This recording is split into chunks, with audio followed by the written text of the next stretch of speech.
శ్రోతలకు నమస్కారం. ఇప్పుడు నేను మీకు చదివి వినిపించబోయే అనువాద నవల పేరు 'కాంచన ద్వీపం'. ఇంగ్లీష్లో దీని యొక్క రచయిత రాబర్ట్ లూయి స్టీవెన్సన్. ఇంగ్లీష్లో ఈ నవల పేరు 'ట్రెజర్ ఐలాండ్'.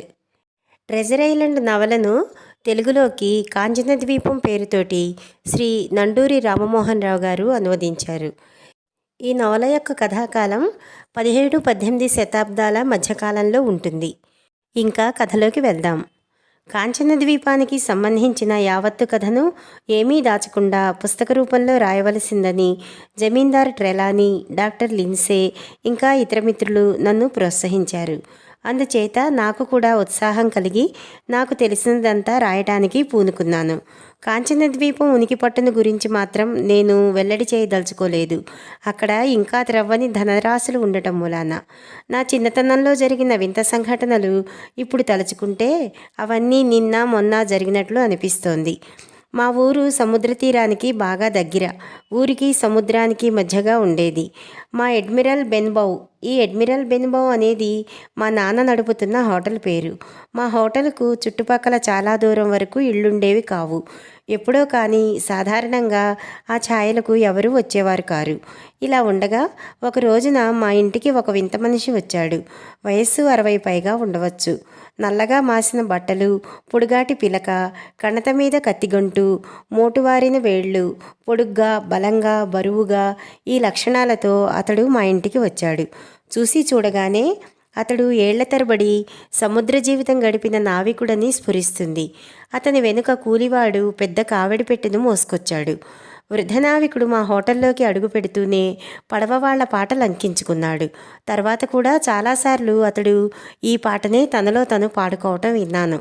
రాసుల కొద్దీ రత్నాలున్నాయి, యోహోహో భలే గుమ్మైన రం, కిమ్మనకుండా గమ్మున తాగై, యోహోహో భలే గుమ్మైన రం. కర్ణ కఠోరంగా ఉండేది అతని కంఠం. ఆ గొంతుకులో 1 కాదు 2, 3 గొంతుకలు దేనికది విడివిడిగా పలికేవి. ఆ పెట్టె అక్కడ దింపరా అబ్బి అని కూలివాడికి ఆజ్ఞాపించి ఒక బల్ల ముందు కూర్చున్నాడు. ఎవరిక్కడా అని బల్ల మీద దౌర్జన్యంగా చెరిచాడు.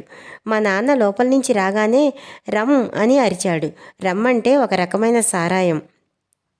మా నాన్న గ్లాసులో రమ్ తీసుకొచ్చి ఇచ్చాడు. గ్లాసును గభాలను ఒడిసిపట్టుకుని ఓహో అని రుచిని మెచ్చుకుంటూ నెమ్మదిగా చాలాసేపు ఊరించుకుంటూ తాగాడు. మధ్య మధ్య మాకేసి, మా హోటల్ బోర్డుకేసి, దూరాన శిఖరాలకేసి చూశాడు. తాగడం పూర్తయింది. బాగానే ఉంది ఈ చోటు, ఇక్కడికి బాగా జనం వస్తూ ఉంటారా అని మా నాన్నని అడిగాడు. రారని సమాధానమిచ్చాడు మా నాన్న. మరీ మంచిది, ఇలాంటి చోటు కోసమే వెతుకుతున్నాను. ఇదిగో చూడు నేస్తం, నేను ఉన్నదున్నట్టు మొహం మీద కక్కేసే మనిషిని. నాకేం అక్కర్లేదు. వేళ పట్టిన ఇంత తిండి, ఇంత రమ్ము పడేశావంటే నీ జోలి నాకు అక్కర్లేదు, నా జోలి నీకక్కర్లేదు. నా పేరు ఏదైతేనేలే, నన్ను కెప్టెన్ అని పిలుస్తూ ఉండు. ఏంటలా చూస్తావు? ఓహో అదా నీ గొడవ, ఇందా ఈ డబ్బు తీసుకో అంటూ కోటు జేబులోంచి 3-4 బంగారు నాణేలు తీసి బల్ల మీద విసిరేశాడు. అతడు తను కెప్టెన్ అని చెప్పుకున్నప్పటికీ అతని వాలకం చూస్తే కెప్టెన్ లాగా లేనేలేడు. మామూలు కళాశీలాగానే ఉన్నాడు. పెట్టి తీసుకువచ్చిన కోలువాడిని తర్వాత అడగ్గా చెప్పాడు. ఈ మనిషి ఆ రోజు పొద్దునే టపాబండిలో దిగాడట. ఊళ్ళో మంచి హోటల్ ఏమేమున్నాయో వాకబు చేశాడట. ఉన్న అన్నింట్లోకి మా హోటలే మంచిదని, ఎప్పుడూ నిశ్శబ్దంగా నిర్జనంగా సముద్రానికి దగ్గరగా ఉంటుందని ఎవరో చెప్పారట. వెంటనే తనకు తగిన స్థలం ఇదేనని నిశ్చయం చేసుకుని ఇటు వచ్చాడట. ఇంతకు మించి అతన్ని గూర్చి మాకేమీ తెలియదు. అతడు బాగా మితభాషి. పగలల్లా చంకలో ఇత్తడి టెలిస్కోపు పెట్టుకుని కొండగుట్టల మీద సముద్ర తీరాన ఒంటరిగా తిరిగేవాడు. చీకటి పడగానే తిరిగి వచ్చి భోజనశాలలో చలిమంటకు దగ్గరగా కూర్చుని గ్లాసు రమ్ము తాగేవాడు. ఎవరన్నా పలకరిస్తే పలికేవాడు కాడు. తలెత్తి గుడ్లురిమి చూసేవాడు. ముక్కుతో బుర్రుమని భయంకరంగా శబ్దం చేసేవాడు. ఈ అలవాటు గమనించి మేము కూడా అతని జోలికి పోయేవాళ్ళం కాము. ప్రతి సాయంత్రం షికారు నుంచి రాగానే నన్నో మా నాన్ననో అడిగేవాడు, ఓడకళాసులు ఎవరన్నా ఆ దోవన వచ్చారా అని. తన జాతివాడెవడు దొరక్క తోచటం లేదేమో, అందుకని అడుగుతున్నాడేమో అని అనుకునేవాళ్ళం మొదట్లో. కానీ క్రమంగా తెలిసింది నావికులెవరికీ కంటపడకుండా అతడు తప్పించుకుంటున్నట్టు. ఎప్పుడైనా 100కి 1 ఎవడన్నా నావికుడు మా అడ్మిరల్ బెన్బౌకు వస్తే కోస్తా రోడ్డునే బ్రిస్టల్ నగరానికి పోయేవాళ్ళు మా హోటల్కి వచ్చి విశ్రాంతి తీసుకునేవాళ్ళులేండి. మన కెప్టెన్ తలుపు సందుల గుండా ముందు తొంగి చూసి ఆ వచ్చిందెవరో తేల్చుకుని కానీ యువతలకు వచ్చేవాడు కాడు. అతడు ఎవరి కోసం భయపడుతున్నాడో నాకు తెలుసు. ఎందుకంటే ఒకసారి నన్ను చాటుకు పిలిచి చెప్పాడు, ఒంటికాలి ఓడకళాసి ఎవడైనా వస్తే తక్షణం తనకు చెప్పవలసిందని. అలా జాగ్రత్తగా పహారా కాస్తూ ఉంటే ప్రతి నెల నాకు 4 పెన్నీలు భత్యంగా ఇస్తానని కూడా వాగ్దానం చేశాడు. నేను ప్రతి 1వ తారీఖున నా భత్యం కోసం అడిగేవాణ్ణి. అతడు బుర్రుమని శబ్దం చేసి నాకేసి నిశ్చలంగా చూసేవాడు. ఇవ్వడం ఇష్టం లేదేమోనని నేను వెళ్ళిపోయేవాణ్ణి. కానీ 2-3 రోజులయ్యాక నా జీతం నాకు ఇవ్వకపోతే వచ్చే నష్టం ఆలోచించుకునేవాడల్లే ఉంది. మాట్లాడకుండా వచ్చి 4 పెన్నీలు నా చేతిలో పెట్టి మళ్ళీ హెచ్చరించేవాడు, ఒంటికాలి ముండాకొడుకు వస్తే మాత్రం మర్చిపోకేం అని. ఒంటికాలు పెద్ద మనిషి రోజులకు రోజులు నన్ను ఎలా వెంటాడాడో మీకు చెప్పనక్కర్లేదనుకుంటాను.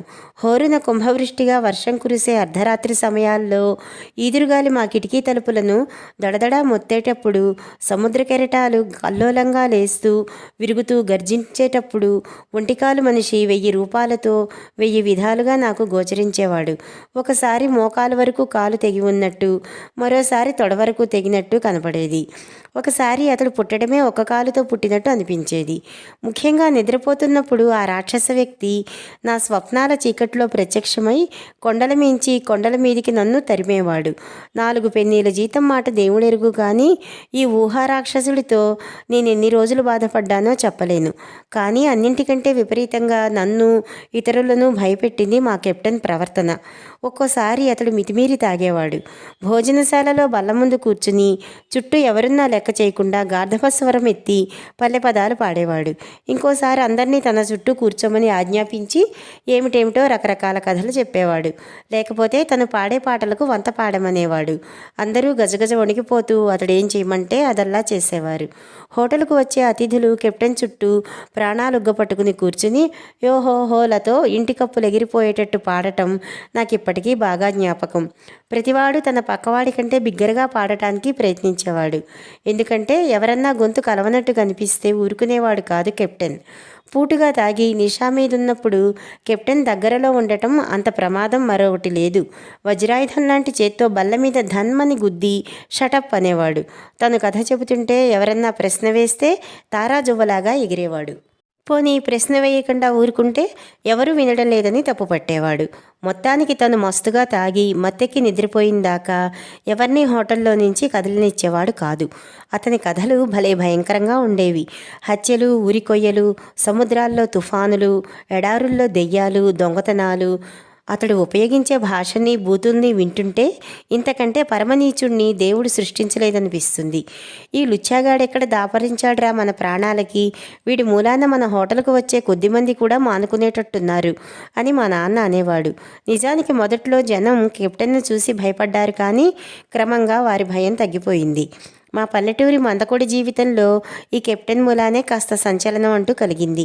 ఏ కొత్తదనము, ఏ ఉద్రేకము ఎరగని మా ఊరి యువకులు అతని చుట్టూ మూగి ఆ విచిత్ర కథలు వినేవారు.